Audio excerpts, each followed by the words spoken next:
Okay, so just some few announcements before we start. Yun sa previous post ko sa Canvas, uh, sabi doon, until aromatics na lang tayo, no? So this week we will just study radical reactions. Hopefully matapos natin to ngayon kasi by Saturday I have some errands to do. Kaya kakayanin naman tapusin to, no? Basic ideas na lang yung kukunin natin dito anyway, no? So yun, today gagawin natin tong radical reactions. Next week mag-aano tayo. Ano ba sunod na topic dito? Teka lang. Tingnan ko yung outline. Next week mag-alcohol and phenols tayo. Then we will end with aromatic compounds na. So may quiz tayo sa topic na to after this discussion. Then alcohols, then phenols. No? Alcohol and phenols, then aromatic compound, then tapos na yung ating semester. With regards to your final examination, hindi na pala tayo mag-e-exam. No? Hindi siya yung multiple choice exam. Rather, ang gagawin ko ay yung experiment nga, no? So, nakarating na yung chemicals, no? I'm just preparing them, no? Na maipadala sa inyo, no? Until now, di pa rin ako makakakita ng containers na fit para doon, no? Pero, hopefully by next week, mapadala ko na talaga, no? Siguro November 30, mapapadala ko na yun sa inyo. Or, if hindi November 30, December 1. So, yun. Send ko sa inyo yun together with instructions. Then, yun na yung gagawa nyo ng, ng essays. No? Yun na yung final exam nyo. So, doon sa essay nyo, andun yung experimentation proper, and then yung understanding ng chemistry sense ng experiment na yan, no? Kung ano yung mga applications nun sa life natin. No? Okay?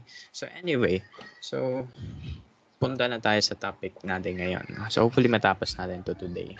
Marami lang yan slides pero puro picture lang naman yan. Okay? So anyway, so let's dive into this topic. Una, kung mapapansin ninyo na na-discuss natin yung reactions ng alkene, alkyne, alkyl halides, etc. So, na-discuss natin yung kanilang reactions, pero yung reaction ng alkane, hindi natin nabigay. No? Ganito lang kasi yon. Yung reaction ng alkane ay dalawa lang. Alkanes can react in combustion, no? Process, no? So, pwede siya mag-combustion reaction. Ano yung nangyari sa combustion reaction? Sinusunog mo lang yung alkane. Ano formula nun? So, you have your alkane, CnH2n plus 2. Yan yung general formula ng alkane. Plus oxygen forming CO2 and H2O. No? So, yan. Ganyan yung nangyayari. Yung general reaction ng combustion. Parang nagsusunog ka lang. For example, nagsunog ka ng yung sa LPG, no? Yung butane yun eh.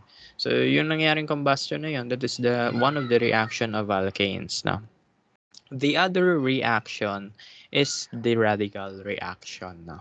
So, from the word itself, it involves radicals, no? Which are lone electrons, no? Single electrons na mag-isa, no? Compare natin yan sa lone pair. Lone pair, dalawang electrons. Ang radical, isang electron lang. Lone electron lang siya. Okay? So, let's go sa discussion natin sa radicals, no? So, last time, doon sa mechanisms discussion natin around early, before midterms pa, no? Discuss natin that our bonds can break homolytically and heterolytically, no? So kapag homolytic ang bond breaking, ano nangyayari? Yung electrons sa bond, they are evenly split, no, sa dalawang atoms na naghahati sa kanya. For example, we have this illustration. Yung dalawang electrons niyan, the electrons are being split evenly to X and Y atoms, no? So, as a result, may tig-isa silang electron. Ano pa? Ang heterolytic bond cleavage ay ganito naman, 'di ba? For example, you have your halogen. Pag heterolytic, isang direction lang yung arrow, no? Usually, single-headed arrow 'yan. That tells you na yung electrons na dalawa ay mapupunta sa isang atom, yung isa mawawalan ng electron, 'di ba? So, ganun. Ito yung heterolytic bond breaking. Ito yung homolytic bond breaking. Kapag homo, tig-isa sila ng electron. And as you can see, tignan nyo yung type ng arrow. We're not using a full-headed arrow. Rather, we use the half-headed arrow, aka the fish hook. Na? So, ang fish hook meaning nun, tig-isang electron yung napupunta sa atom na kung saan siya nakaturo na. So that is the idea about the formation of radicals na. And tignan natin ang geometry or structure ng radical. No? So let's suppose we have a carbocation and a carbanion. No? So kung titignan natin carbocation, it has an empty p orbital and its hybridization is sp2. No? So that means its geometry is trigonal planar. For a carbanion, it has 4 bonding groups. Steric number 4 yan, apat na atoms, tatlong atoms na magkakaiba plus yung lone pair. So 4 yung kanyang steric group na. And kapag 4 ang kanyang steric group, ang kanyang geometry ay trigonal pyramidal or tetrahedral, no? Okay, so sp3 hybridized yan, no? All of its orbitals are filled with electron, no? So yan. Ito yung difference nila. Carbocation, trigonal planar. Carbanion, tetrahedral. Ngayon, ano yung radical? Okay. So, ang radical, hindi siya trigonal planar, no? Rather, we can describe it as a shallow trigonal planar, no? sp3 hybridized siya, yes, no? Pero hindi siya tetrahedral. Hindi rin naman siya trigonal planar, no? Kasi yung isang electron na yon, may onting effect yon sa plane na to. So, it slightly pushes the bonding groups downward. So, pwede siya natin tawagin na shallow trigonal planar or shallow pyramid, no? Ibig sabihin, maliit na maliit lang yung angle, no? Yung angle, 'di ba 90 degrees to, no? Medyo 91 degrees, let's say, no? So, napupush niya yung tatlong bonds sa gilid onte, no? So, yun yung ibig sabihin nito. So, ibig sabihin, the geometry of a radical resembles, parang hindi siya resembles, no? Parang mixture siya ng tetrahedral and the trigonal planar, though more leaning on trigonal planar, no? Shallow trigonal planar ang nangyayari. So, yung isang electron doon may onting effects sa other bonding groups, no? Okay? Ano pa yung alam natin? Radicals are neutral and they have no formal charge but still electron deficient, no? So, wala siyang formal charge, no?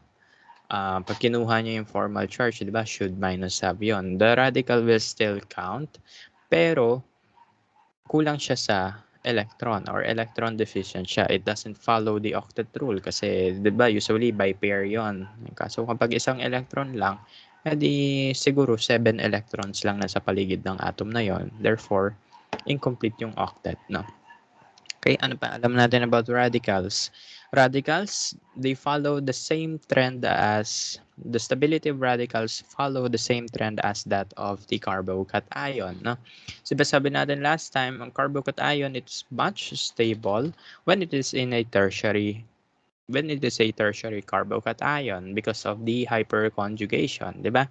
So, ganun din sa radical, no? Similar lang, no? So, we have the increasing stability as we go from methyl to primary to secondary and to tertiary form of radical, no? Parang carbocation din, no? Ano pa? Alam natin. Bond strength is inversely proportional to the carbon radical stability. When we say radical, yun nga, isang electron. So, ano nangyayari?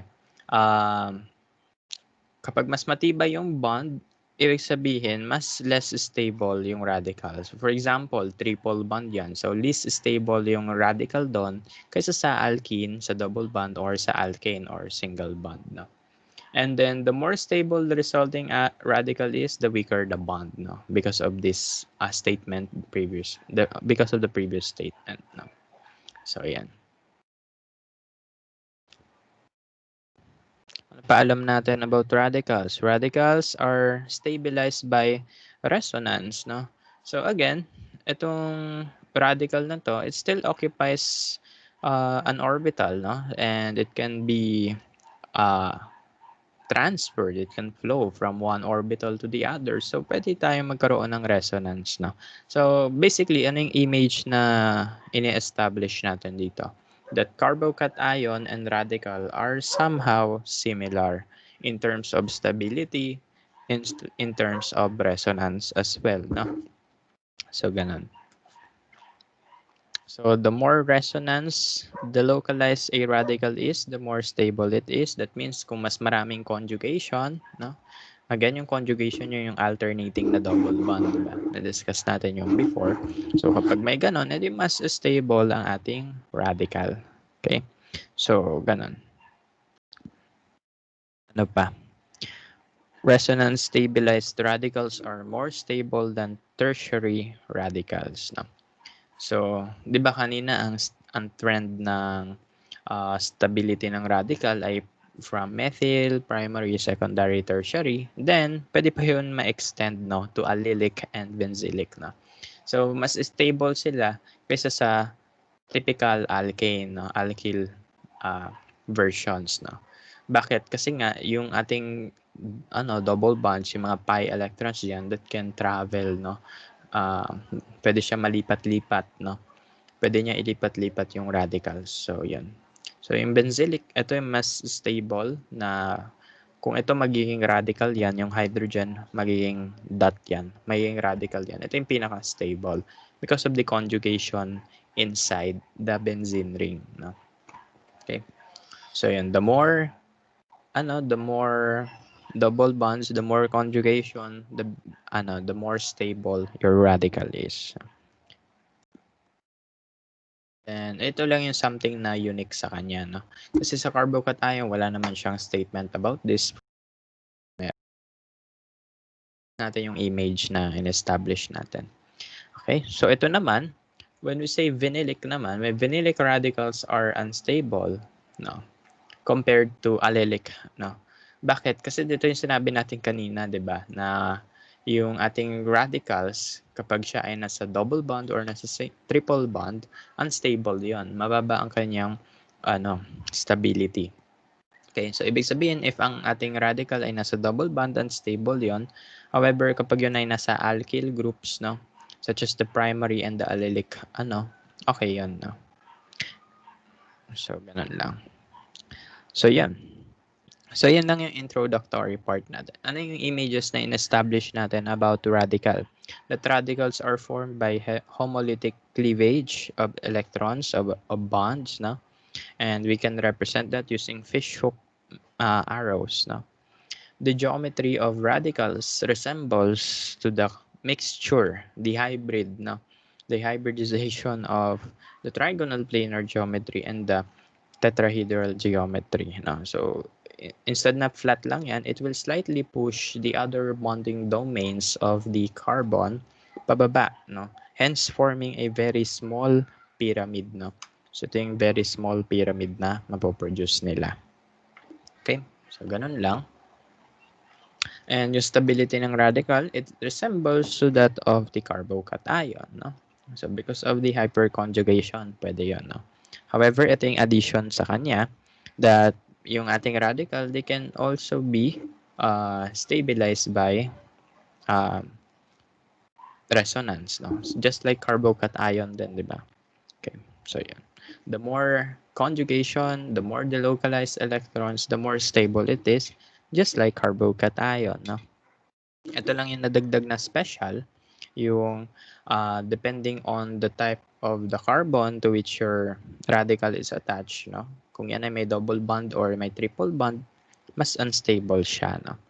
Just for example, yung mga vinylic radicals, no? Ngayon, punta naman tayo sa mechanism ng radical reactions, no? Kasi itong pattern na to, uulit-ulitin natin to until the end of this lesson. Okay. So, ito. Ang mechanism ng radical ay ganito. It is similar, no? Kung mapapansin niyo yung properties niya, similar yan with carbocation. However, its reactivity is very different, no? For carbocation, we know that they rearrange to produce the more substituted version of a carbocation. No? As much as possible, gagawin niya yung tertiary. For example, this illustration here, this is a secondary carbocation. It can rearrange via 1,2 methyl shift, no, to form a radical here. Magpapalit siya ng methyl group, no? So, magiging tertiary carbocation siya. For radical, that's not the case. Kung nasan siya, dun lang siya, no? So, yan. And the mechanism of radical reaction follow the 6 key arrow pushing pattern, no? So, anyway, hindi naman na tayo magda-dive masyado dito, no? So, lalaitan na lang natin. Kasi extension lang naman to ng alkanes, no? So, yan.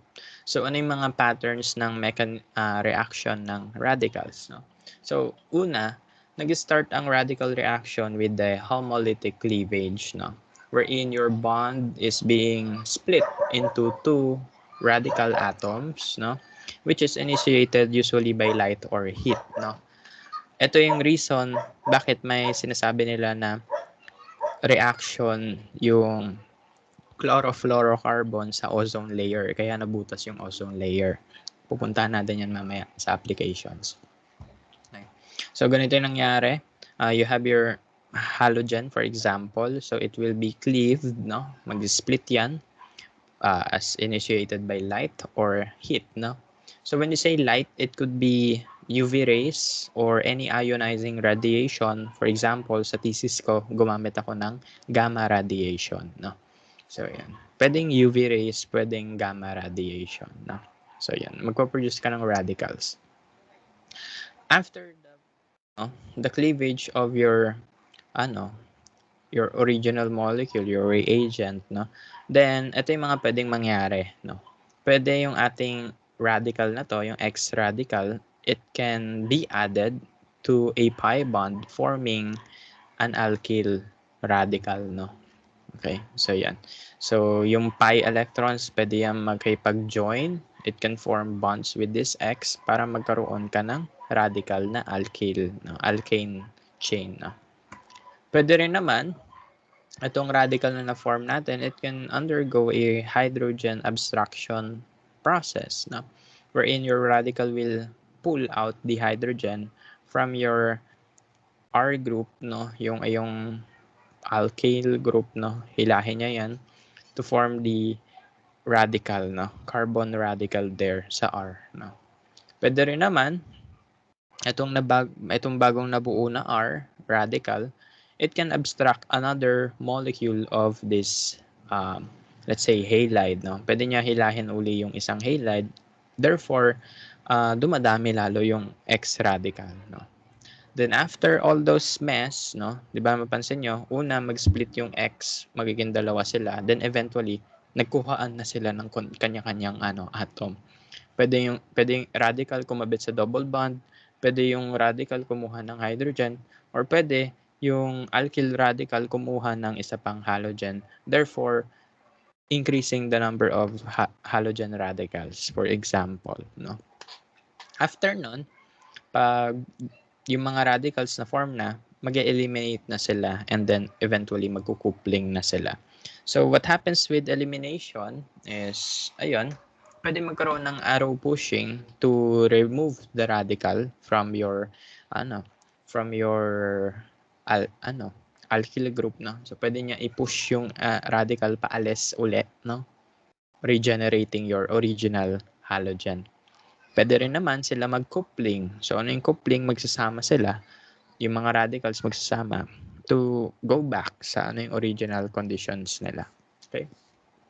Ang elimination, hindi lang yan limited sa pagbalik ng radical, no? Pwede ang elimination is magsama yung dalawang radicals din, no? Similar to coupling. Okay? So, yun yung, patterns ng radical mechanism. Similar lang din yan sa carbocation. May onting addition lang, no? So, homolytic cleavage muna. Then, eventually, yung na-form nating radicals can undergo addition to pi bond, hydrogen abstraction, halogen abstraction. Then, after maghilahan nila ng atoms, pwede na tayo mag-eliminate then coupling. So, tapos na yung radical reaction yan. Okay, so, ano mapapansin nyo? Balikan natin yung idea ng chlorofluorocarbons, no? Yung CFCs, no? Pinagbawal na yan eh. Since na-discover na nabutas yung ozone layer. Na onting amounts lang ng halogen sa atmosphere, it can really initiate a huge reaction, no? Kaya nga, ang laki ng butas ng ozone layer dahil doon, no? Isang onting amounts lang ng chlorofluorocarbons, mga halogens doon, pwedeng makabutas, pwede siya dumami ng pwede siya makagawa ng super daming radicals, no? And yun, masisira talaga yung ozone layer mo na. Okay, so mamaya marami pang examples about that. So ngayon, focus muna tayo sa mga patterns, no? Okay?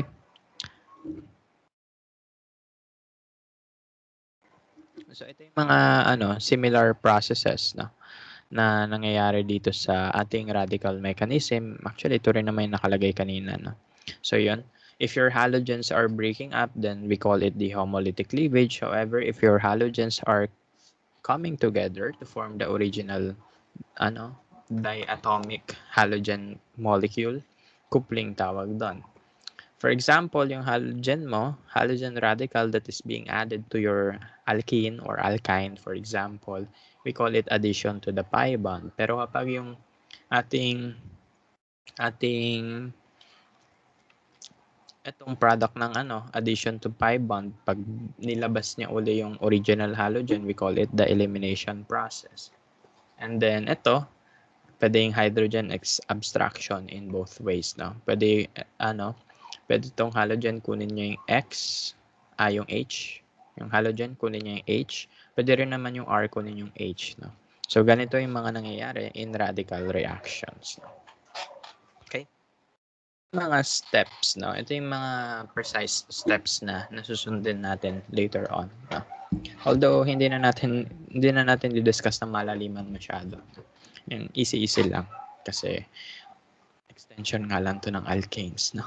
So ito na yung mismong reaction. Paano po nag-start ang reaction ng yung radical reaction? So una, ito yung nangyayari. We classify the steps as the initiation step, the termination step, the propagation step, and the termination step na. Initiation, propagation, and termination. Pagbaliktad ko lang. Okay? So ano nangyayari? So ito yung first step, initiation. What happens here in initiation is that you form your radicals by the homolytic cleavage of your halogen, for example. Okay? So yun yung unang step. It is followed by the propagation of the radical reaction. What happens here is that yung iyong non-radical species, no, are being converted into radicals, no, and non-radicals, no. So ito yung mga addition to pi bond, hydrogen abstraction, halogen abstraction, and elimination, no. So yan. So ano yung unang mangyayari? Ito muna, no. So homolytic cleavage, that is the initiation step, no. And it is followed by the propagation step. Ito yung mga categories niya, 4 yan. Addition to pi bond, hydrogen abstraction, halogen abstraction, and elimination process, no. And finally, termination process, no. Dito sa termination, nagsasama-sama na yung mga radicals to form final products, no. So ibig sabihin tapos na yung reaction niyan. Okay? So let's have, for example, the chlorination of methane, no. So your methane, if that is reacted with chlorine gas, no, Cl2 under the presence of light or UV, it produces methyl chloride plus hydrochloric acid. Paano nangyayari yon, no? So yung ating alkane naging alkyl halide, no? So tingnan natin. Number 1, we have the initiation step. what happens is that your halogen will be homolytically cleaved into two chlorine radicals. No? Yan yung first step parate. Followed by the propagation step. No? So for the propagation step, since wala tayong double bond, hindi pwede yung addition to pi bond. No? Pwede lang sa atin dito ay yung hydrogen abstraction at yung halogen abstraction. No? Hindi pwede yung addition to pi bond at yung elimination. No? Kasi wala tayong double bond na mabubuo. Okay? So yun, what happens here is that your methane, yung ating Cl radical, hihilahin niya yung H, no? Forming HCl and this methyl radical, no? Pwede rin naman, itong methyl radical natin, makakita siya ng isa pang Cl2, no? Gagantihan niya. O, kinuhaan mo ko ng hydrogen, kukunan kita ng Cl. So, ganun yung mangyayari. Forming another Cl radical, and that process will continue until everything has been turned into radicals. Once tapos na, ang dami ng radicals, ngayon, magko-collide na sila, magko-couple na sila, no? In a process called the termination step, no? So, ayan, magkukupling yung mga yan. Ang iyong halogens na radical, pwede sila magsama uli. Yung iyong methyl and the Cl radical, magsasama sila to form the alkyl halide. And pwede rin naman tayo magkaroon ng chain extension, chain lengthening, no? If your R group and another R group, nagdugtong sila to form a bond, mag-extend yung ating, may extend yung ating alkanes, no? So, ganun. Hindi lang limited yan sa alkane. Alkane and alkyne din. Although, usually alkane. Okay? So, in summary, this is the sum of the propagation step, no? So, ito yung nangyayari. So, hydrogen abstraction, then halogen abstraction. We can get the net reaction through the propagation step, no? So ito yung net reaction that is described earlier sa equation dito. So basically, yung final product kinukuha natin, yung final equation kinukuha natin sa propagation step, no. So yeah. Propagation is a chain reaction, no. Pwedeng mag-serve yung products niya as reactants sa future steps, no. Okay? And polychlorination of methane is difficult to prevent because sabi nga natin, if may radical, if may chance siya makagawa ng radical, gagawin niya talaga, no? So that means the monochlorination of methane is possible pero uncontrollable, no? Pwede kang makagawa ng super daming polychlorinated products, no? Just as shown here. Kasi hanggat may chlorine, magpapatuloy yung production ng radicals, hence forming the polysubstituted or the polychlorinated halogen. No? So yung ating methane, pwede maging methyl chloride, pwede maging methylene chloride, pwede maging chloroform. No? Yung nakikita nyo sa palabas, yung tinatapal sa ilong, tapos makakatulog ka. Yan yung chloroform yan. And the carbon tetrachloride, CCl4, no? Which is used as a solvent in OrgChem. Okay? So, however, if you want to stop, no, pag gusto nyo pigilan yung polychlorination, you have to influx your reaction. Meaning, kailangan super dami ng iyong methane as compared to your chlorine, no, para mahinto siya agad, no. Kasi masasaturate ng methane yung chlorine, therefore, onti lang yung mapoproduce na polychlorinated product. No? Mostly ay monochlorination ang mangyayari. Okay? Let's try this now. So what are we going to do here is to show the mechanism of the radical chlorination of methyl chloride to produce methylene chloride now. So let's try that now. Okay. So anong gagawin natin dito? Ipapakita natin yung mechanism lang. Okay. So ganito lang yan. So you begin with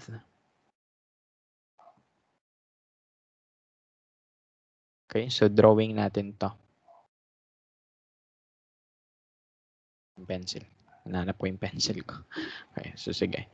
Urong natin to. So if your methyl chloride, it will react with halogen to produce methylene chloride or dichloromethane. No? Yan din yung sun name niya. And halogen, HCl. So, sa propagation step 2, unang nangyari. Pero again, pakita natin yung 3 steps. No? Initiation. Ano yung nangyayari sa initiation? Yung Cl2 nyo, it is teka, palitan ko yung ink. Gawin kong black.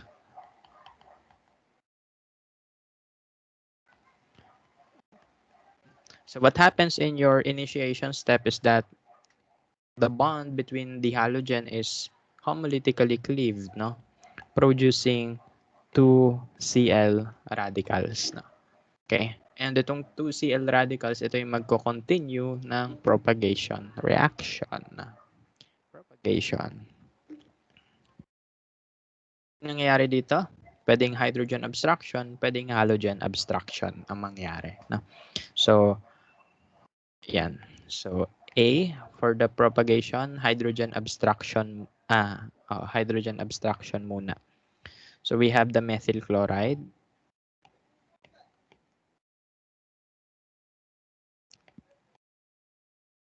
And then we have another Cl radical. Okay?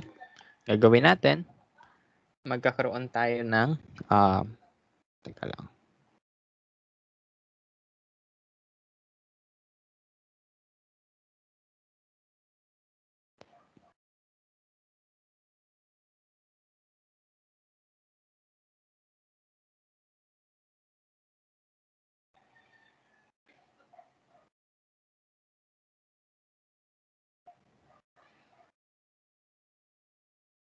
Okay, so, ano mangyayari dito? Yung Cl radical, kukunin niya yung H, no? Kaya nga, hydrogen abstraction. Ganyan yung pinapakita. Okay, so tatlong fish head siya. Ang pangit ng drawing ko, no? Pero okay na yan. So, ano nangyayari dito is that yung bond ng carbon and hydrogen is split mo siya homolytically. So, yung isa pointing towards sa place kung saan magkakabit yung Cl radical and yung H, no? So, sulat natin yung product na yan.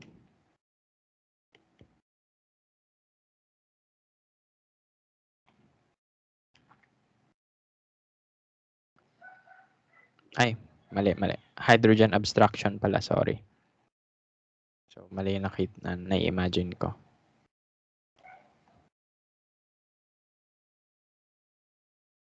So, ano mangyari? Magkakaroon tayo ng methyl radical.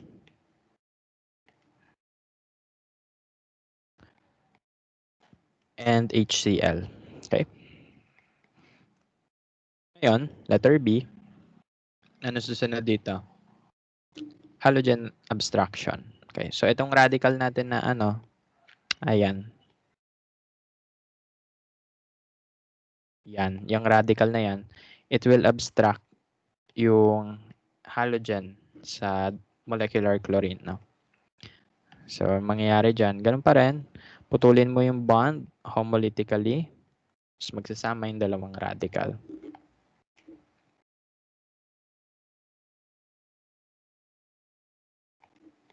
Ayan, so we have the products already, no?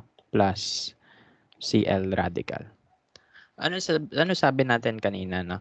Yung sum ng reaction sa propagation, that is the net reaction. Yun na yung pinaka-reaction na gusto natin, no? So, tignan natin. If we add the two reactions, no? Pwede natin isulat yan as CH4 plus Cl radical plus Cl2 plus teka lang, kamali. Hindi pala siya CH4. Teka lang. So, i-add natin yung reaction. So, we have CH3. Okay, ba't ganun? Cl plus Cl radical plus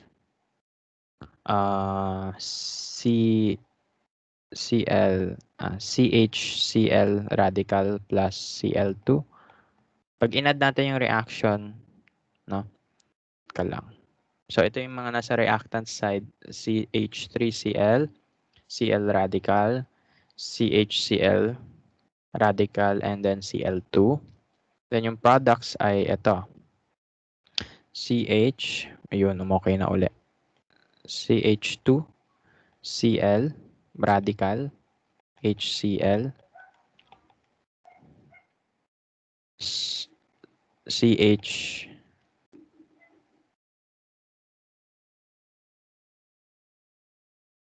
CH2Cl2 plus Cl radical. Okay? Kung mapapansin nyo, pag in-add natin yung reactions, yung reactants and yung products, ito yung magagawa natin. Basically, pinagsama-sama lang natin yung molecules. Gagawin natin, ika-cancel out natin yung similar terms. No? So, kung ano yung meron sa left side, ano meron sa right side, ika-cancel natin. Ano yung meron sa left side, ano yung meron sa right side. So, yung Cl radical. Para sa Cl radical, so we can cancel it. Ano pa? Yung CH2Cl radical, cancel din natin yan. And ano pa? Yan, wala na. Okay. So kung mapapansin nyo, yung nangyari sa propagation step, ito yung described dito sa picture na to, sa reaction shown here. Wherein we have the CH3Cl plus Cl2 producing CH2Cl2 and HCl. So kung ano yung nangyayari sa propagation, pag kinuha mo yung net nun, yun yung pinaka-reaction talaga na gusto mo makuha. However, ang ating radical reaction, di yan agad-agad natatapos. So, pwede tayong magkaroon ng termination. Papakita natin yung ending ng lahat ng radicals. So, ano yung mga radicals na meron tayo? Mga Cl radicals, no? Mga Cl. Ayan, yung mga radical kanina. Pagsasama-samahin na natin sila, no? Ano pa yung mga radical na nabuo natin? Yung CH, Cl radical, tapos yung isa pang C, yan. So, pagsasamahin mo lang yung mga yan, yan yung termination process, no? I-write ko na lang. Yan. Yan yung mga termination products, no? However, di tayo concerned dyan. Ang focus natin ay yung mga products sa propagation. Okay? So, yun yung steps sa radical reaction, initiation, yung halogen magiging dalawang radical, propagation, ang pwede dito ay hydrogen abstraction and halogen abstraction. Kung may double bonds yan, pwedeng addition to pi bond and elimination. Then finally, we will have the termination where all the possible products that you can form from your existing radicals can be combined, no, to form new molecules such as chlorine gas, again, methylene chloride, and your new compound 1,2-dichloroethane. No? So, yan, pwedeng ganun. Anyway, di ko naman, ang siguro sa quiz naman, multiple choice naman tayo as usual, no? Ano lang, yung mga possible products ng ganito, ganyan, no? Ng monochlorination, ng ganyan. Ano yung mga possible steps for the propagation? Yun lang siguro yung mga tanong doon. Okay? However, kuha pa tayo ng isa pang example dito. So, try natin tong activity 10.10. Mamili tayo kung ano yung madali muna dito. Isa lang sagutan natin kasi light lang yung gagawin nating discussion naman eh. Isihan na natin. So, itong letter A na lang gawin natin. Okay? So, ipakita daw natin yung radical reaction ng chlorination of methylene chloride to produce chloroform. So, ito yung extension ng kaninang problem. Okay? So, sige. Overall reaction yan is, pakita natin. So, you have your methylene chloride. Ito yung kanina, yung product kanina. React natin yung with chlorine gas under the presence of light. UV ray, for example, producing chloroform. That is a tri-substituted alkane, methane, plus HCl. Okay? So, pakita na lang natin yung propagation step mismo. Hindi, lahat na. Initiation, propagation, and then termination. Okay, so, sige, initiation. Ano yung unang mangyari sa initiation? Always the homolytic cleavage of your halogen. Okay?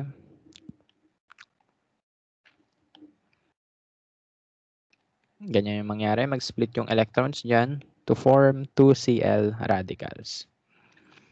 Next one, propagation. Ano yung pwede dyan? Hydrogen abstraction and halogen abstraction. No? So A, we have our methylene. Dito na lang isang Cl. Methylene chloride plus isang Cl radical. Ano yung mapoproduce nila? Pakita natin yung arrows. Yung hydrogen matatanggal. So mapupunta yung isang electron dyan. Yung isa magjo-join with the Cl. So ano yung mapoproduce natin dyan? Cl, Cl, Cl, H plus HCl. Okay? So yan yung hydrogen abstraction. Ay, radical pala to. Sorry. Wait lang. Na-oversight ko parati ito. Hydrogen abstraction. So radical to. Yan. Yan, radical yan. Okay? So yan, you have your HCl. Letter B ng propagation, you have this radical, itong carbon radical na yan, Cl, Cl, C, radical H. Kukunin niyan yung isang Cl. Ito na yung hydrogen abstraction. Ay, halogen abstraction. No? So, mag-split yan. Then, magsasama yung dalawang radicals. Ano yung magiging product niyan? Cl, Cl, H, then Cl, you have your chloroform na plus another Cl radical. No? Okay, so, and lastly, termination. Pakita natin yung pag-cancel out ng mga radicals na. Ano yung mga radical na meron tayo? Ang Cl na dalawa, pwede yan mag-form ng bond. Okay? Ano pa yung mga pwede mag-form ng, ano pa yung mga radicals natin kanina? Yung Cl, H, dot, pati yung Cl, pwede yan magsama, okay, to form the, ang tawag natin dyan, chloroform uli. And then, ano pa? Yung dalawang ganitong radical, no? Pwede magsama yung dalawang yan. Cl, Cl, H. Pwede magsama yung dalawang yan to form 1122 tetrachloroethane. No? So, yan. So, yan yung mga steps sa radical reaction. Paulit-ulit lang. Initiation, mag-split yung halogens. Propagation, 4 yung choices mo. Pero since wala tayong double bonds, dalawa lang. Hydrogen abstraction and halogen abstraction. So termination, lahat ng possible combinations na pwede mo magawa from your existing radicals, pagsasamahin mo sila to form halogen, chlorine gas, chloroform, and 1122 tetrachloroethane. No? So yan yung mga steps. No? Yan yung mga reaction natin. Okay na yun? Lighten lang natin yung discussion. Okay, ito yung question. Ano yung mga initiator sa radicals? No? So, radical initiator, ito yung mga mag-start ng radical reaction. So, pwedeng heat, pwedeng light. No? So, for example, you have your dihalide here. If it is reacted with heat or light, pwede sila mag-split, no? Okay, so yan yung mga energies involved sa pag-split, no? With the heat and light, no? Also, depending on the type of your bond, pwedeng mas mabilis ang radical formation, no? So, for example, itong peroxide and acyl peroxide na bond, yan ay weak bond, no? Bakit? Kasi, tignan mo, oxygen ay electronegative, oxygen ay electronegative, no? Maghihilahan yung dalawang electronegative atom, no? So, ano mangyayari? Yung bond between them, mahina na kasi hinila na towards the other side. So, ibig sabihin, humihina yung bond in between them. So, ibig sabihin, onting UV rays lang, onting heat lang, mag-split na yan. No? Magkakaroon ka na ng radicals agad. No? And radical inhibitors, ito naman yung nagpapahinto sa radical formations. No? So, these are some of the inhibitors for the radical formation, oxygen gas, and the hydroquinone. Kung mapapansin nyo pala sa skincare products nyo, may hydroquinone doon. No? For example, Maxipil, so yung iba pang toner. Tignan nyo yung likod ng ingredients noon, may hydroquinone yun. Okay, bakit sir may hydroquinone doon? Kasi mayroong mga radical reaction din sa mukha natin. No? So, other than it kills bacteria, it prevents the radical reaction. No? Para mag-brighten yung ating skin. No? Okay? And also, radical reactions are very slow in the presence of oxygen given that the oxygen itself is a radical inhibitor. No? Okay. Kaya nga nangyayari yung 'di ba sa atmosphere, nangyayari yung pagkasira ng ozone layer sa higher atmosphere, sa higher altitudes kasi walang oxygen gas na doon, 'di ba? Mostly ng oxygen gas nasa baba, no? Kaya gano'n.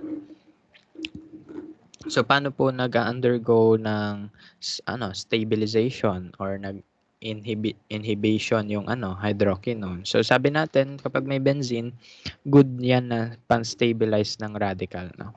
For example, we have a hydroquinone. If it underwent the hydrogen abstraction, this is resonance stabilized, therefore, it will no longer react. No? Hindi na siya makikipag-react masyado with other molecules. So basically, siya yung mag-i-stop, no? Siya yung mag-quench ng reaction. Papahintuin niya lahat ng radical formation. Okay? Kunwari, tinanggalan na naman siya ng isang H uli doon, no? So this molecule will convert, no, into a benzoquinone, no? That is a ketone ng benzene, no? So yan. So, ganun lang. So, ano mapapansin natin, twice yung power niya to stop the radical reaction. Para siya yung magitan, sabi niya, kunin nyo na yung H ko, tapos hinto na kayo. So, ganun yung nangyayari kay hydroquinone. No? Effective siyang pampahinto ng radical formation, na radical reactions. No? Okay, so proceed tayo. Halogenation Thermodynamics. No? So, ayan. So, mapapansin natin, in terms of, the Gibbs free energy, the Gibbs free energy equation, delta G is equals to delta H minus T delta S. Kung titignan natin yung ating reaction, di ba yung delta S, depending yan sa number of molecules. No? Kapag umonti yung molecules, ibig sabihin, negative yung delta S. Kapag dumami yung molecules sa product side, it means na yung delta S ay positive. No? However, kung titignan natin yung net reaction sa radical reaction, we have equal amounts of molecules present. No? So we have 2 molecules in the reactant, 2 molecules din sa product side. Therefore, we can say that the enthalpy and the Gibbs free energy of the reaction ng radical reaction ay similar. No? Okay? So that means we can use delta H as a guide, no, to predict kung yan ay kung ang reaction ay spontaneous or not, no. 'Di ba dati delta G yung ating basis, no. However, since we say na yung delta G ay similar with that of delta H, no, that means we can use delta H as the basis for spontaneity na lang since the two values are approximately equal, no. Okay? So ito yung ating mga bond dissociation energies, no? So yan, given yan.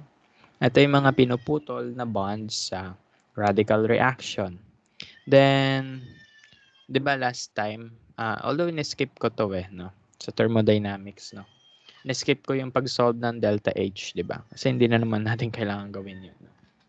Okay, so for example, ito, if kinuha natin yung yung bond dissociation energies, yung enthalpy of reaction, ito yung mga corresponding enthalpy of reaction depending on the type of your halogen, no? So mabansin natin that yung kay fluorine, that is the most negative delta H, therefore it is most spontaneous. Sa sa chlorine gas, ito yung delta H, negative, so spontaneous pa rin yan. Kay bromine, negative, although medyo mababa na yung pagiging negative niya. Therefore, hindi siya ganun ka-spontaneous, pero spontaneous pa rin. Then, pagdating kay iodine, we have a positive delta H, no? Or kapag delta G yan, positive din. That means the reaction will not happen. Okay? So, of the four halogens that we have, fluorine, chlorine, bromine, iodine, yung iodine, it will not undergo a radical reaction given that the delta H or the delta G ay positive. No? So that means we are left with the radical reactions of fluorine gas, chlorine gas, and bromine gas. No? So sila lang yung mga pwede mag-react. No? So commentan natin sila isa-isa. So si fluorine, super tindi ng negative na delta H niya. So it is so exothermic and it is violent, no? Ibig sabihin, matinding energy yung nire-release niya. So, pwedeng sumabog yung mga, sumabog yung mga containers mo, no? So, that is almost 500,000 joules of energy na mare-release. Sobrang init niyan. Baka masira yung apparatus mo, no? So, that means that fluorination reaction is not too practical, but it will happen, no? And it is very spontaneous. Ito yung ginagamit sa paggawa ng Teflon pala. No? So yung Teflon, radical reaction yon ng isang ng alkene, no? Then yun. Yan, may Teflon ka na. Ang iodination naman, no? It is endothermic and not thermodynamically favored because of the positive delta G value. So it will not happen. No? It does not occur. Only halogenation with chlorine gas and bromine gas are useful. Fluorine gas is okay, but not too practical because the reaction is wild, no, unstable. Masyadong malakas yung reaction. Okay. So both chlorination and bromination products reaction are exothermic, negative yung delta H, and the delta G is also negative, hence the reaction is favored. However, kung titignan natin, ang comment dito ay ito. Ito yung free energy diagram, di ba sabi natin mas negative kay chlorine kaysa kay bromine, no? Kung titignan natin yung free energy diagram, si chlorine, easy lang, dire-diretso lang yung reaction, onti lang yung kanyang energy of activation. Si bromine, ang taas ng energy of activation, no? So ibig sabihin, yung bromine hindi siya ganun ka tindi yung reaction. Ibig sabihin it is selective, no? Pili lang yung mga molecules na pwede niya kabitan, no? Or pili lang yung process na pwede niya kabitan, no? So, that means meron tayong regioselectivity for the chlorination and the bromination. No? Again, yung chlorination, hindi siya choosy. However, yung bromination, yun yung choosy because of the high activation energy, no?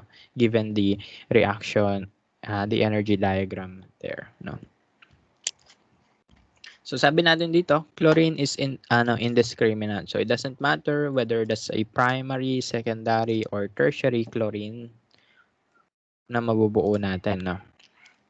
Although may preference pa rin tayo, no? Mas stable kasi ang secondary or tertiary radicals compared to primary. So mas major product kapag mas more substituted ang ating radical, no? For bromine, that's not the case, no?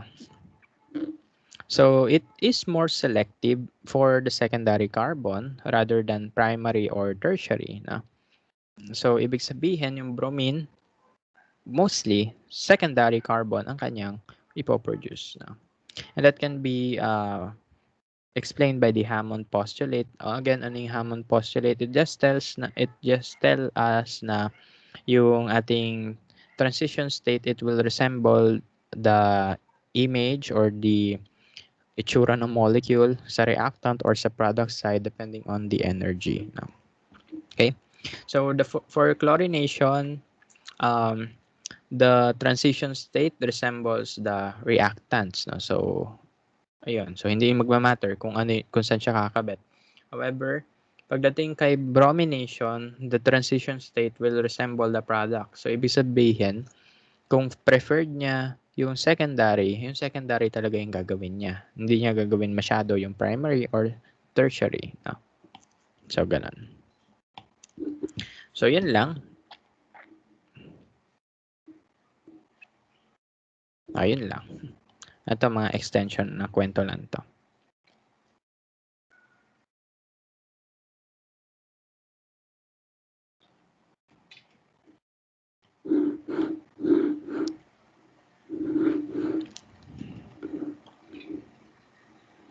Okay, so ito. So, yung mga diagrams na yun, those are just extension of the Hammond postulate thing. So anyway, so talk tayo about bromination. So, ang bromination, mas preferred niya yung tertiary over the primary position, no? If possible. No? So for example, for chlorination, sabi nga natin, it is indiscriminate. However, depending on the stability of your carbon radical, yun yung mas magiging major product. No? So suppose we have this 2-methyl propane. Pag nag-under yan ng chlorination, pwede ma-produce ang 2-chloro-2-methyl propane and pwede rin ma-produce ang 1-chloro-2-methyl propane. No? However, mas malaki yung proportion nito over this one because, yun nga, radical stability. No? Pero pwede pa rin magkaroon nito. No? However, for example, ito mag-undergo to ng bromination. Ang pwede lang naman dito ay primary and secondary. No? Ay, primary and tertiary, wala naman secondary. No? So, mas preferred niya yung tertiary over the primary. No? So, ayaw niya masyado ng primary. Mas okay sa kanya yung tertiary. No? So, wala kang mapoproduce na primary. Rather, ang mapoproduce mo ay yung tertiary bromine. No? Okay, so yan. Ito yung ito yung relative selectivity of the fluorination, the chlorination, and the bromination process. No? So, commentan natin to. For chlorine, primary, secondary, tertiary, yung kanyang selectivity is not that much. Although, mas mataas yung mas mataas yung favor niya sa tertiary kaysa sa primary because of the stability of the more substituted radical. Kay bromine naman, okay, so mas mataas yung chance niya to choose the secondary over the primary. However, if kaya niya mag-form ng tertiary, dun siya. Okay? So yan. So makikita niyo malaki yung gap ng kanyang selectivity. No? So that means bromine will choose secondary and tertiary over the primary. No? Of course, tertiary yung pinakamatindi yung kanyang preference. No? For fluorine, not that much. So fluorination is a very fast process because of its very negative delta H. So it is the most indiscriminate halogen when it underwent the free radical reaction. Okay? So yung fluorine, almost yung equal yung chances nila na may primary, may secondary, may tertiary. Kay chlorine, pwede may primary, pwede may secondary, pwede may tertiary. Although, mas better ang secondary and tertiary. Ganun din kay bromine, no? Okay. So, let's have this. Predict the major product obtained upon the radical bromination of 2,2,4-trimethylpentane. Basically, ang gagawin nyo lang dito, hanapin nyo kung saan pwede kumabit yung bromine. Okay? So, alam natin na yung bromine, mas prefer niya yung secondary and tertiary kaysa sa primary. So that means, kung magkakaroon tayo ng radical dito sa mga primary carbons, walang magiging product masyado yan. That is a very minor product of this reaction. Ano yung mas pipiliin niya? Yung mga secondary and yung tertiary. No? Hanapin natin yung mga secondary. Ito yung secondary. Yan lang. Then ito yung tertiary. No? Ito, Hindi na pwede dyan. Walang hydrogen dyan eh. Di ba kailangan ng hydrogen abstraction? Eh wala kang makukunan dyan. Eh di wala dyan na. So kapag ang ating bromine, pag ito mag-undergo to ng secondary, no? Bromination. Ano kaya itsura ng product na mabubuo? Oopsie. Teka lang. Again, wala tayong wala tayong ano dito. Wala tayong rearrangement, no? So, yan lang talaga yung options natin. Dalawa lang. So, ito yung mga possible choices natin. Again, hindi kasi siya pwede sa primary position. Nasaan na yung mouse ko? Ito. So, hindi siya pwede sa mga primary position. Pwede siya sa secondary and tertiary. Ito, hindi yan pwede. Walang hydrogen dyan eh. So, hindi niya mapapalitan yan. So, pwede tayo dito, pwede doon. So, pag dito siya kumabit, secondary carbon yon. Pag dito siya kumabit, tertiary carbon yan. Sino yung major product? E di yung more substituted, major yan. And this will be your minor product. No? So, yan. So, ganun lang. Hanapin mo lang kung nasan yung primary, secondary, tertiary carbon. Palitan mo lang ng bromine or chlorine. No? More examples. Predict the major product obtained upon the radical bromination of the following compounds. No? So, ano yung mga products natin? Primary, hindi yan mangyayari. So, ibig sabihin, wala tayong magiging bromines dito. Hindi pwede dyan. Second, pwede dito. Secondary yung mga yan. And dito, tertiary yan. Ito, hindi yan pwede kasi walang hydrogen dyan eh. Diba? Okay. So, that means ang ating mga products na pwede ay ganito. Pwede yung BR andito. Pwede andito yung BR. Okay. Pwede rin naman na ganito. Andito yung BR. So, sino yung major product dito?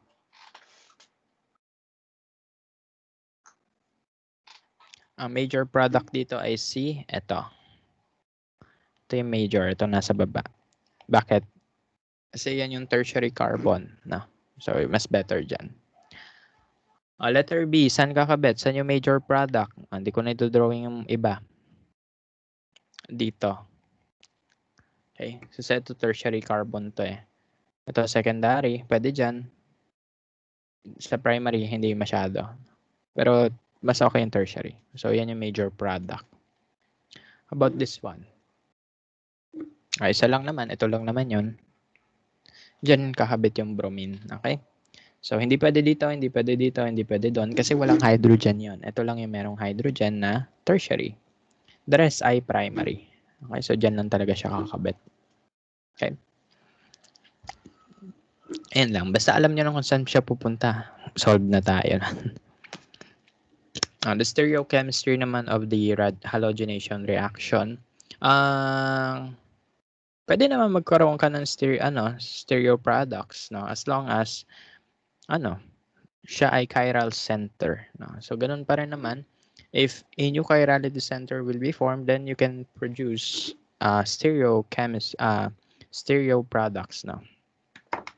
So mga enantiomers, pwede yun, no? Okay, so ganun.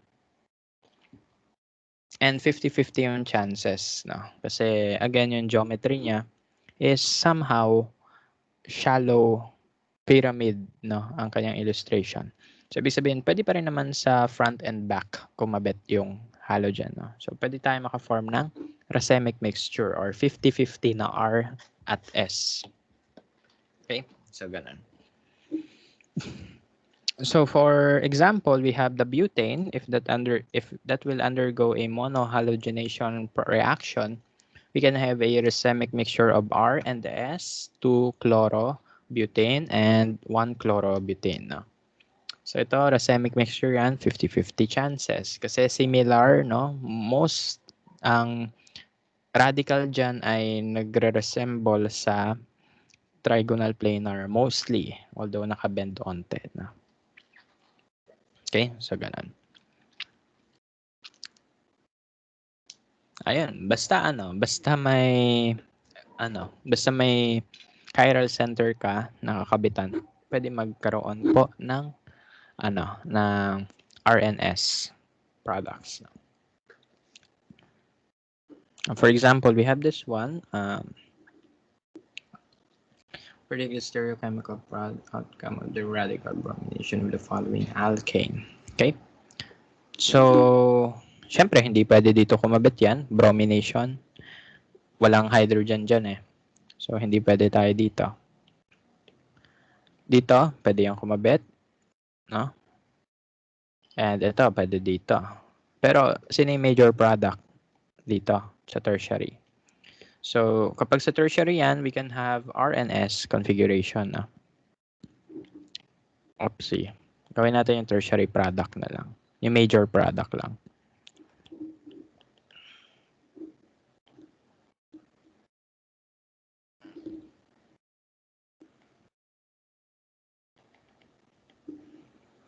Okay? So, pwedeng nasa likod yung BR. Pwedeng nasa harap. No?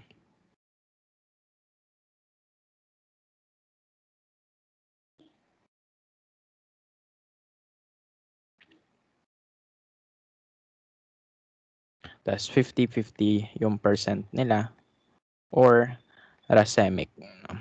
So, ganun.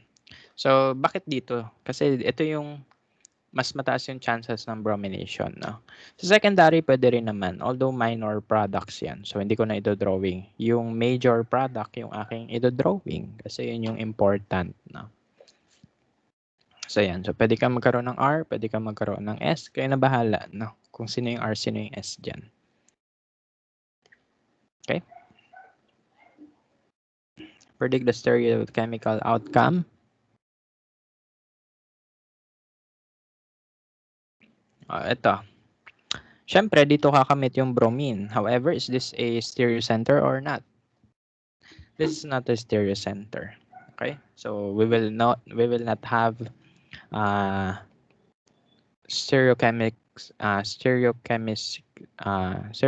product na. Not a stereocenter.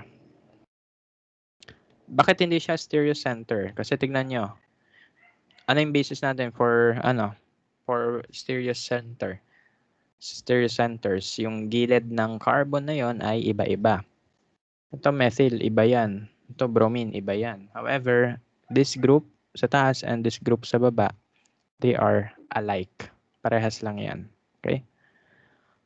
So, yung dalawang yan, hindi sila different. So, hindi yan stereocenter. Okay? Okay, sana naalala nyo pa yung mga ganong discussion natin, no? This one. Itong letter B, can we form a stereo product? Yes, no. Kapag kumabit yung BR dito, pwedeng ganyan, plus yung enantiomer niya.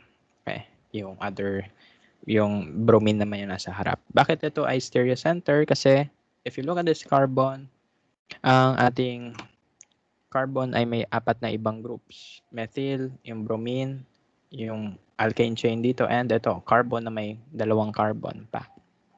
So, magkakaiba yung group yan. Ito.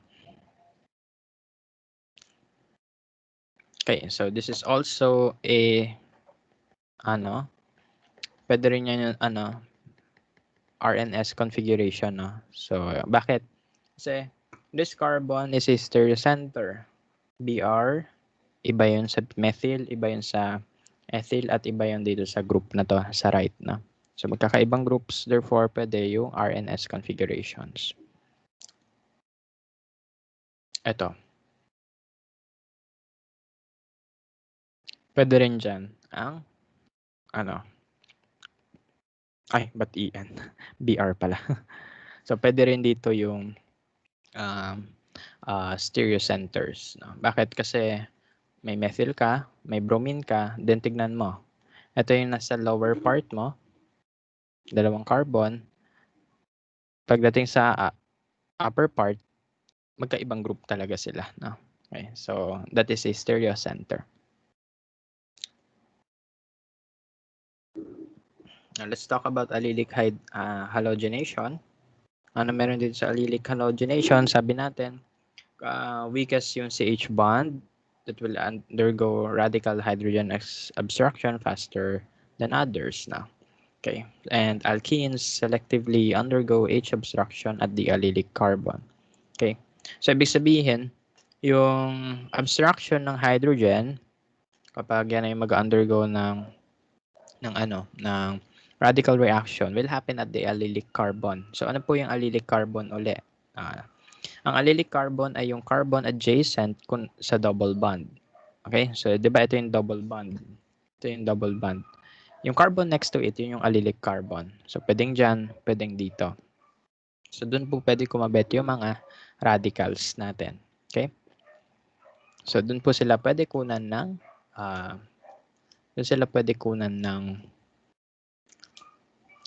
hydrogen. Okay? So, for example, we have a bromination of alkene shown here.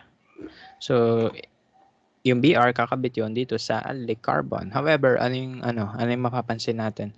'Di ba familiar to sa alkene reaction, yung halogenation reaction. Okay? Sabi dito, addition of bromine is competing reaction. Okay? Okay? So, in order to prevent that, no? To avoid the competing reaction of the addition reaction of your bromine, you have to use the NBS or the N-bromosuccinamide as your as a source for radicals. No? Okay? So, yeah. So, using NBS keeps the concentration of BR2 low, so competing reactions of addition reaction will be minimized. No? So, ano lang meaning nun? No? So, if you don't want to produce this product, kung ayaw mo ng addition product, nakatrans pala yung isa. Kung ayaw nyo ng addition product, you have to use NBS, National Bookstore, and then N-bromosuccinamide as your source of bromine radicals, no?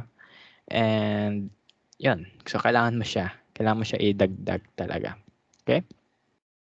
So this is the allylic halogenation with NBS. So yan.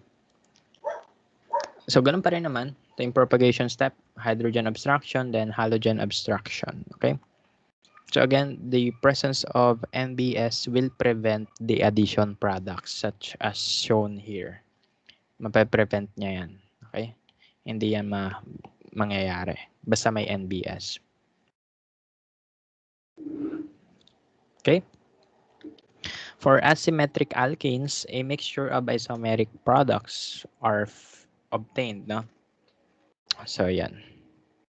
So this can happen due to the tawag lang.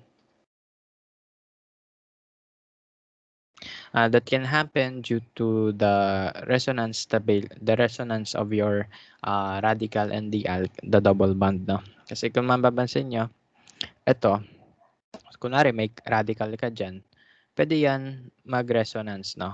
Pwedeng andyan siya, pwedeng mapunta siya doon, no? So magsuswitch sila ng position ng double bond. So pwede yan. So that means your bromine can be attached here, pwede rin sa dulo. So whenever the resonance is possible, mangyayari yon. Okay? So isomeric products ang mabubuo. So let's have this.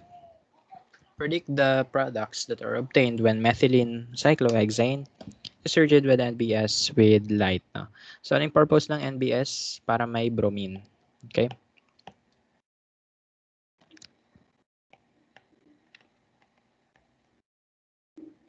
Tapos UV. Pwede rin HB. HB meaning light. No? Okay, so ano yung mapoproduce? Pwede tayo magkaroon dito ng ganitong product. Ano pa? Pwede rin po ganito.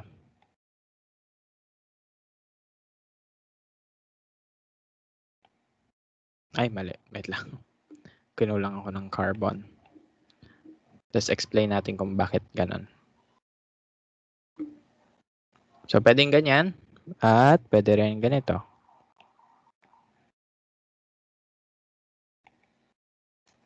Anong nangyayari? Okay. So, ganito lang. Yan yung dalawang products na mabubuo when methylene cyclohexane reacts with NBS under the presence of UV or light, no? Or heat, no? So, pwede kang magkaroon ng ganito. Pwede rin ganun. Bakit? Kasi tignan natin. When methylene cyclohexane undergoes a radical reaction, may radical ka dyan, itong orange dot, di ba pwede yan mag-resonance, no? Pwede yan makipag-switch places, no? So, ano yung isa pang resonance form yan? Pwede yung dot andito yung double bond. So, pwede sila mag-switch ng position. So, that means our bromine can attach to this position and to that position. Okay? So, dun siya pwede kumabit-kabit sa dulo or sa dito banda. Okay. So, yan. Kaya sabi ko nga kanina, whenever ang resonance ay possible, mangyayari yon. Okay. So, that means dalawa yung product na mabubuo mo or more kung marami talaga. Okay. So, siguro dalawa na lang sagutan ko dito, no?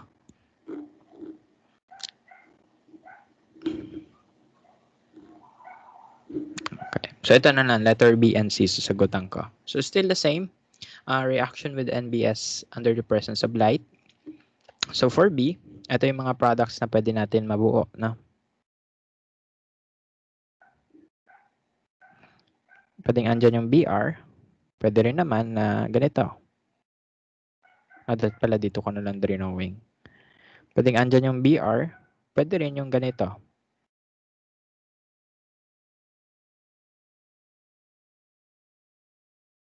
Okay? So, pwede ito. Di ba magkaka-radical ka? Wala namang hydrogen dyan, so hindi pwede dito. Wala, hindi rin possible dito. Doon tayo sa alilic, 'di ba? Mas preferred niya yung alilic, 'di ba? 'Di ba ang ranking methylene, methyl, primary, secondary, tertiary, then alilic, then benzylic, no? So mas okay tayo sa alilic magpalit ng Br. Doon tayo magpapalitan ng hydrogen. So pwede, kapag may radical dito kakabit yung Br. However, this is allylic carbon and it can undergo resonance with the double bond. So pwedeng ito at itong double bond mag-switch places. Mapupunta dito yung double bond, doon mapupunta yung radical. So doon kakabit yung bromine. Kinulang ako ng carbon doon . So yan, pwedeng ganyan. Doon kumabit yung bromine sa dulo. Dito siya kakabit. Pwede rin naman dito. Again, because of the resonance lang yan. How about this one? Letter C. Asan yung allylic carbon? Ito. Pati ito.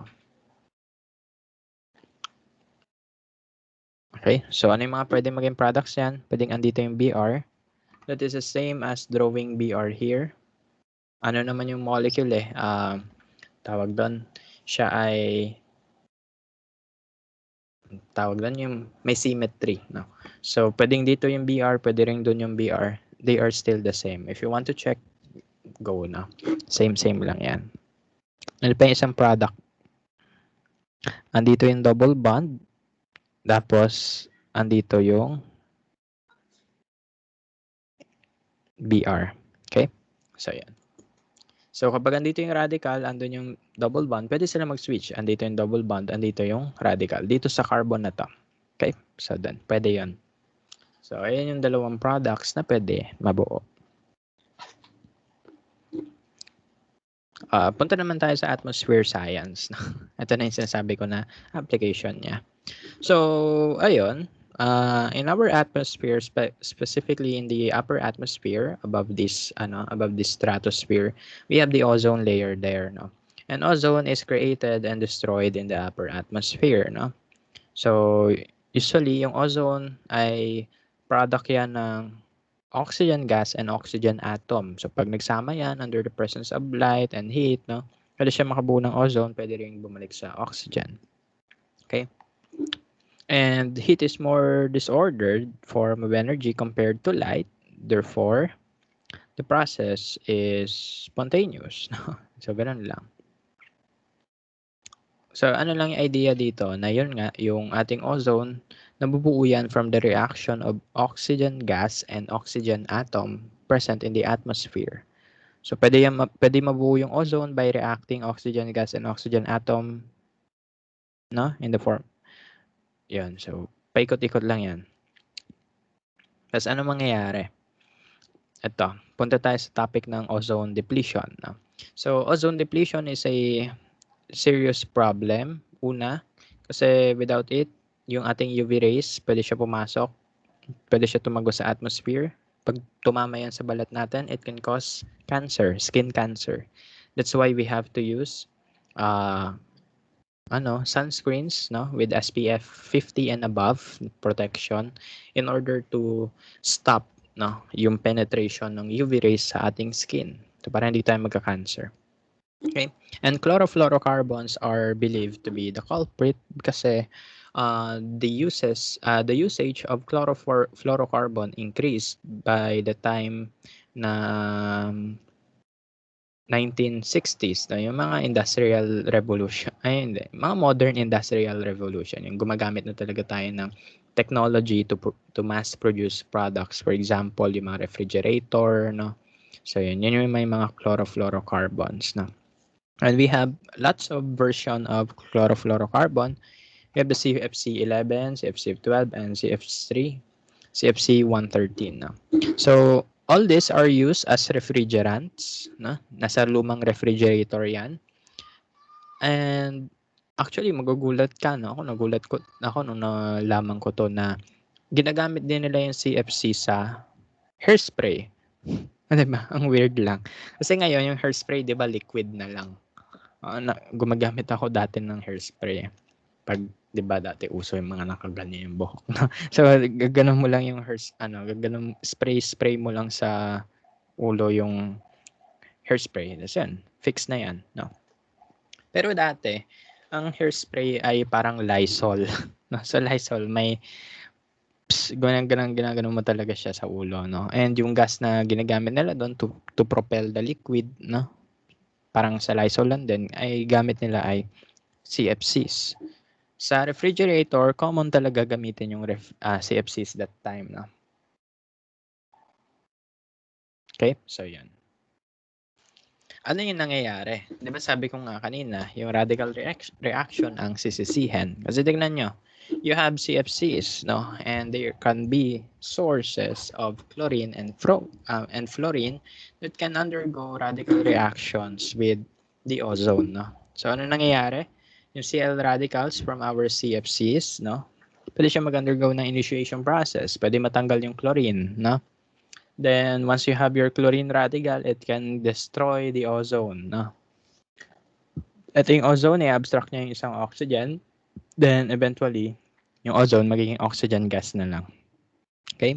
And, yung process na yan is very quick and very fast, no, mangyayari. So, may isang molecule ka lang yan, it can destroy hundreds or not thousands of ozone molecules, no. Just a single molecule of CFCs can destroy a lot, no. Kaya yun. So, yan.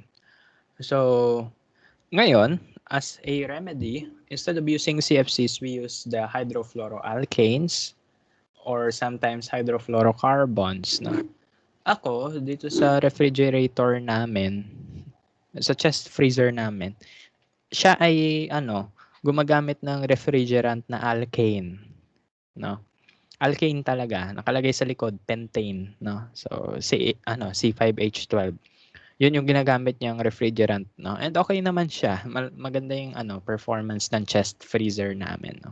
So far safe naman siya kahit kumalat 'yan sa hangin kasi okay lang. Okay lang 'yun kasi alkane lang 'yun eh. So compared to freon, no? X 'yun. So ngayon gumagamit na tayo ng hydrofluoroalkane. Siguro ito yung ginagamit talaga sa ref ngayon, no? Instead of the CFCs. Okay, so yan yung mga itsura nila. They are not as harmful as CFCs kasi hindi sila ganun ka-reactive, no? Towards the radical reaction. Pero still greenhouse gases yan, no? Ano pa? Ito naman, we are going now to explain the process of yung pagkapanis ng mga pagkain, no? Or hindi lang sa pagkain, no? Even sa ating skin, no? So, auto-oxidation, no? So, usually, yung ating mga organic products, even sa ating katawan or sa mga karne, pagkain, they can react with oxygen in the air to form hydroperoxides, no? So, yan. For example, this is cumin. This is used as reagent for many, as a precursor for many organic compounds such as benzoic acid, no? Na ginagamit as preservatives, no? So, yan. Siya yung starting product starting material usually. So, yan. Uh, ang ating organic compounds, any organic compounds, no, can react with oxygen in the air to form hydroperoxide, no? And the process is very slow, no? Kaya nga yung pagkain, 'di ba? It takes time bago siya mapanis. Kasi the hydroperoxidation of your organic compound takes some time, no? So ito yung process na nangyayari. What happens here is that, for example, you have your organic molecule here, then may radical somewhere. So yan. So, ganun lang yung nangyayari. No? So, magkakaroon ka ng initiation process wherein your initiator, kung ano mang chemical nando sa organic matter na yon, pwede siya makipag-react with oxygen in the air in which yung oxygen ay kakabit mismo sa iyong molecule producing the hydroperoxides. No? So, yan.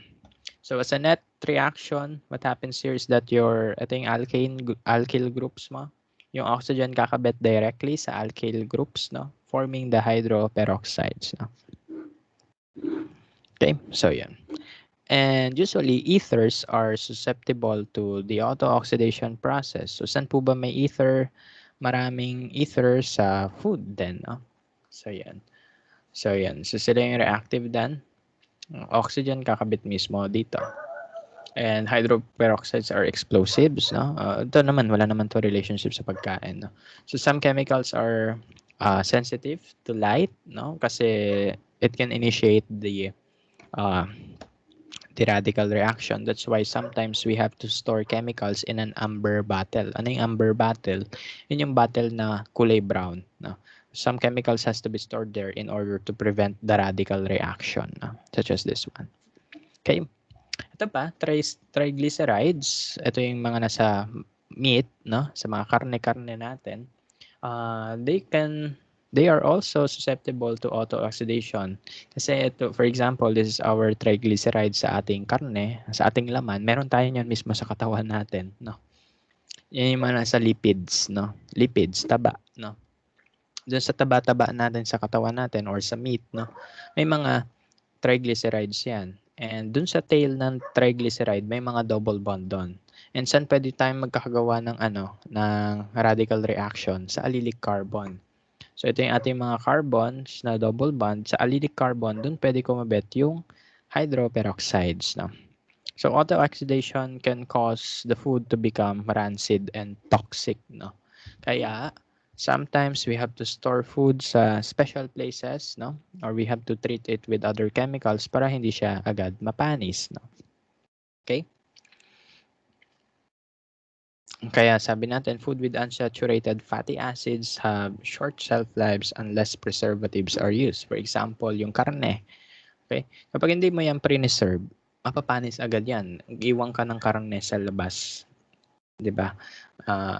Expose mo yan sa hangin. After ilang times, panis na yan, di ba? So, ganun.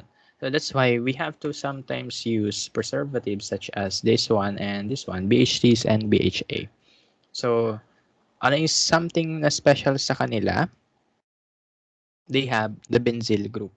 Ano meron sa benzene group? Doon, sila ay radical inhibitor. Di ba na-discuss natin yan kanina? Basta may benzene, radical inhibitor yan. Okay? So, isa pang preservative na ginagamit. Ito yung outphase na to yung sodium benzoate. Toxic din kasi to kapag super dami. So yan, sodium benzoate. Yan, isa yan sa mga inhibitors, no? Preservatives, no? They inhibit the auto-oxidation process. Kasi tignan mo, may mga benzene ring dyan, and benzene can stabilize the radicals, no? So, yan. Okay, and sabi dito, 1 molecule of BHTs can prevent auto-oxidation reaction. So, onting preservative lang, tatagal na yung shelf life ng ating molecule, ng ating pagkain, no? So, sometimes, inhibitors are called antioxidants, no? So, bakit siya antioxidant? Kasi oxidant is yung sa oxygen, no? Yung oxidation reaction. So, ang naghihinto ng mga oxidation process, auto-oxidation process, we call them antioxidants, no? Okay? So, ito yung mga inhibitors or yung mga antioxidant na tawag natin doon ay hindi natural, no? Synthetic, no? Sa mga synthetic preservatives, no? However, meron tayong natural antioxidants, no? Although hindi ito mga preservatives, no? May mga natural antioxidant tayo na nakukuha from food, no? From fruits, from vegetables, no? Some examples include vitamins, no?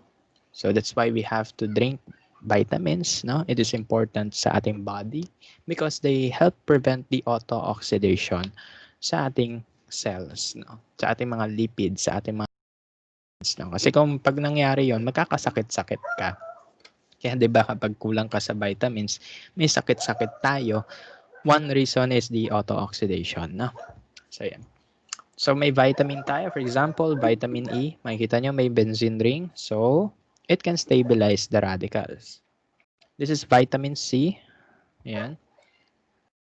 Citric acid or vitamin C. Mapapansin nyo may mga allylic hydrogens. Ito, allylic hydrogen yan. So kapag dyan kumabit yung radical, hihinto yung reaction. Okay? So ayan. So those are the natural antioxidants, no, that are useful. That's why kailangan nyo kumain ng gulay. No? Huwag puro preservatives. Yes, papatayin nila yung oxidants. Pero delikado din yun sa inyo, ha? Kaya yun. Kain na ng gulay. Kung ang preservatives ay para sa meat products, ang antioxidant ay para sa inyo, sa tao, no? Kaya kain tayo ng gulay at iwasan din natin masyado yung mga mga unhealthy food, no? Para mas tumagal lang buhay. Kaya kung mapapansin nyo sa probinsya, mas matagal pa yung buhay ng ibang tao doon kaysa dito sa Manila kasi marami silang kinakain ng gulay. No? So, yun. Maraming antioxidants sila nakukuha, kaya healthy sila.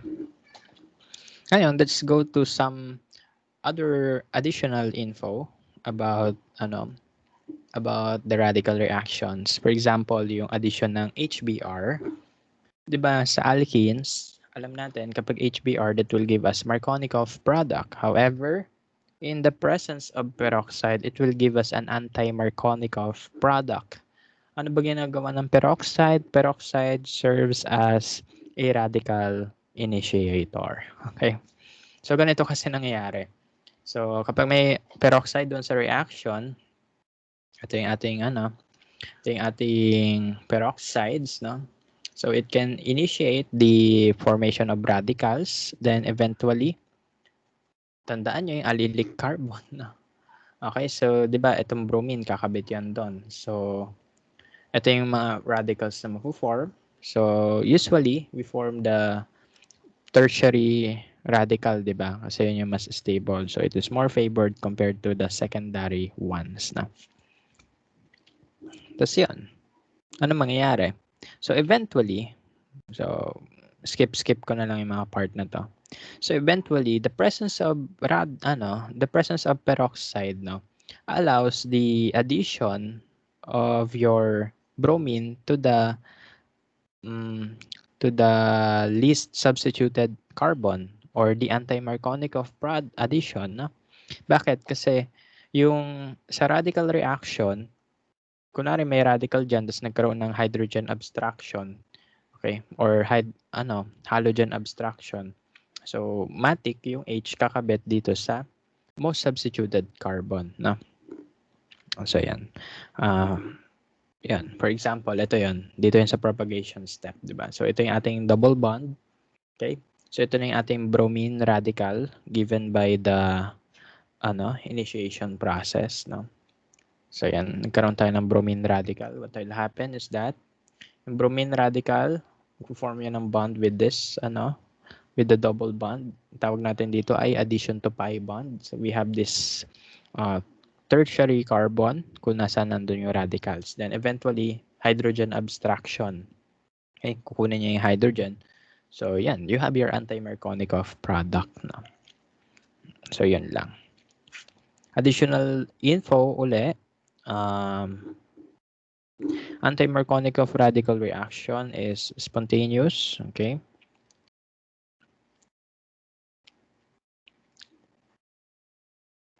Tignan ko lang kung may mga info tayo makukuha pa dito.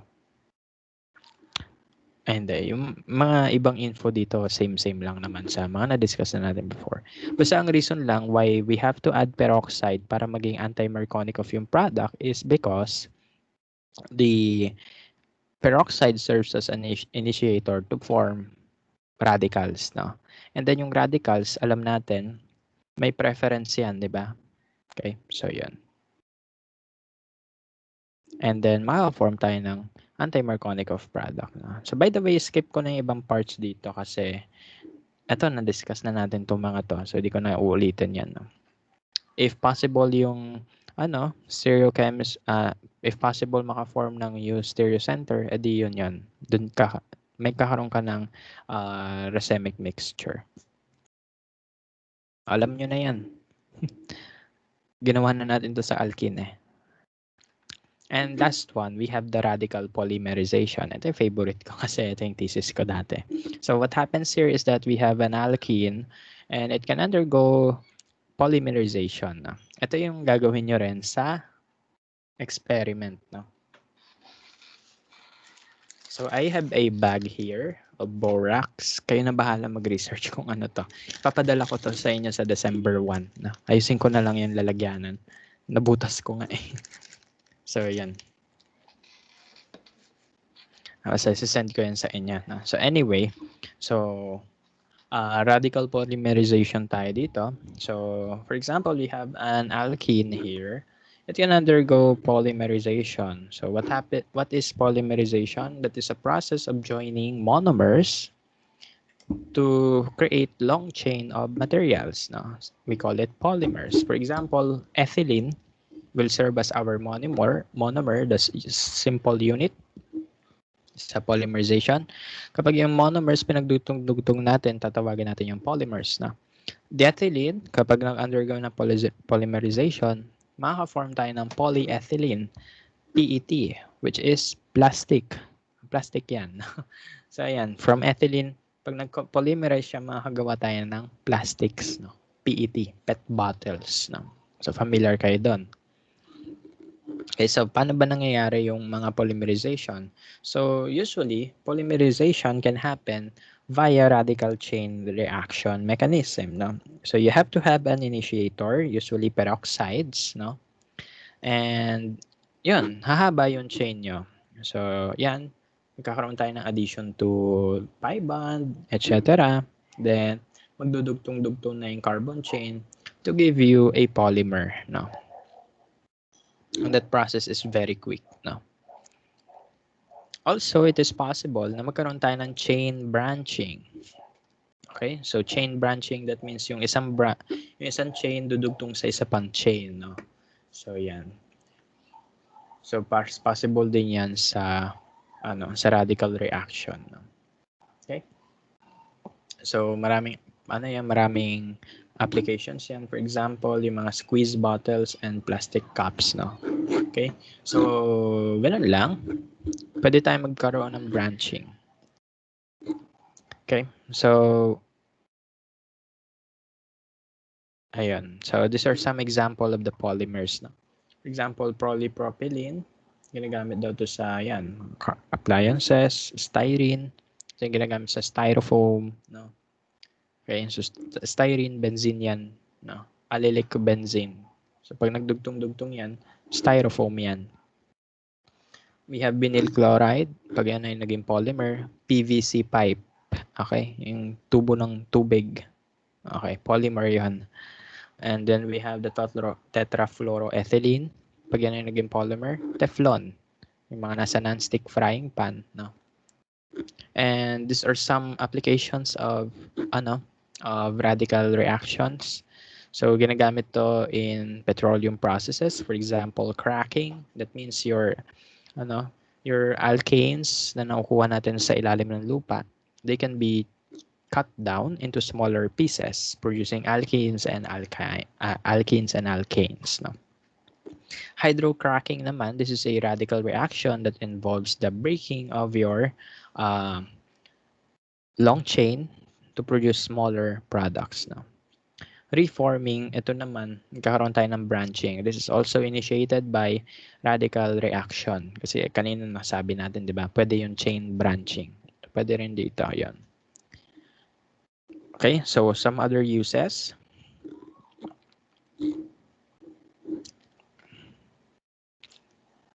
Hindi. Ito summary na to. No? So, ito yung summary ng ating lesson. No? So, yan lang. Ano yung nangyayari kapag chlorination? Usually, favored ang secondary and tertiary over the primary. Pag bromination, slower yan compared to chlorination. Bakit? Because of the activation energy. And bromination is more selective to secondary and tertiary compared to primary. No? And then, ito yung mga reactions natin. Yan.